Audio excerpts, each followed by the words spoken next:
तो चलिए दोस्तों, आज आप लोग के लिए क्या है, बोर्ड एग्जाम में पूछा जाने वाला 2 से 3 नंबर का क्वेश्चन है कूलाम का नियम।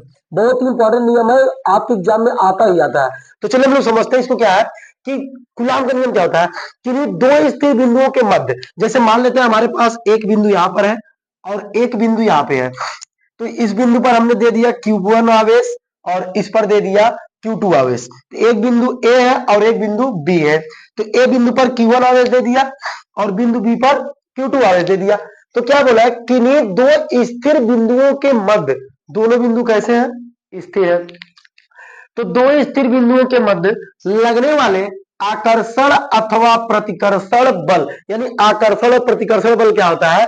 आकर्षण मतलब क्या होता है, समान प्रकृति के आवेश, समान प्रकृति के आवेश एक दूसरे को प्रतिकर्षित करते हैं और असमान प्रकृति के आवेश एक दूसरे को क्या करते हैं, आकर्षित करते हैं। जैसे हमारे पास ये चुंबक है, हमारे पास ये क्या है, चुंबक है।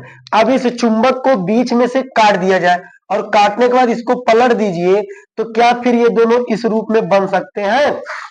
कभी नहीं बनेंगे ना।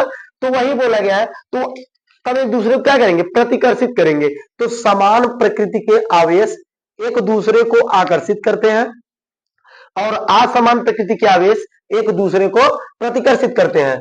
तो किन्हीं दो स्थिर बिंदुओं के मध्य लगने वाले आकर्षण अथवा प्रतिकर्षण बल उन दोनों बिंदुओं के मात्राओं के समानुपाती होते हैं। तो एक बिंदु ये है, एक बिंदु ये है। इन दोनों बिंदुओं की दूरी हमने मान ली है कितनी है, r है। तो क्या बोला है, आकर्षण अथवा प्रतिकर्षण बल यानी क्या, F। तो उन दोनों बिंदुओं के मात्राओं के समानुपाती होते हैं, यानी F समानुपाती होता है Q1 और Q2 को। इसको हमने ले लिया इक्वेशन नंबर फर्स्ट। अब देखिए, समानुपाती व्युत्क्रमानुपाती दोनों का चिन्ह यही होता है, ठीक है। तथा उनके बीच की दूरी के वर्ग के व्युत्क्रमानुपाती होता है, यानी F जो है इनके बीच की दूरी के वर्ग के व्युत्क्रमानुपाती होता है। समीकरण नंबर 2। अब बात आती है सर समानुपाती व्युत्क्रमानुपाती में अंतर क्या है। जैसे देखिए, हमने मान लिया 5 मीटर का छड़ हमारे पास है, तो अगर हम इसको 5 मीटर और बढ़ाएंगे तो ये भी बढ़ेगा, तो होगी समानुपाती। और अगर एक बढ़ाए दूसरा घटे तो क्या होगी, व्युत्क्रमानुपाती होती है। तो अब हम लोग देख लेते हैं समीकरण 1 व 2 से। 1 व 2 से क्या है, F प्रोपोर्शनल Q1 Q2 बटे R square.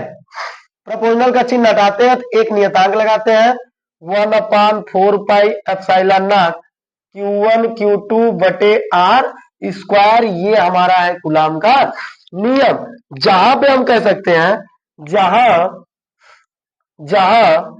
1/4 pi epsilon not का मान होता है 9 गुणे 10 की पावर 9 होती है, ठीक है। तो 1/4 पाई एप्सिलॉन 0 का मान क्या होता है, 9 गुणे 10 की पावर 9। आई होप वीडियो आपको पसंद आएगा। वीडियो पसंद आए तो वीडियो को लाइक करें, सब्सक्राइब करें तथा शेयर जरूर करिएगा। मिलते हैं आपसे नेक्स्ट वीडियो में। जय हिंद, जय भारत।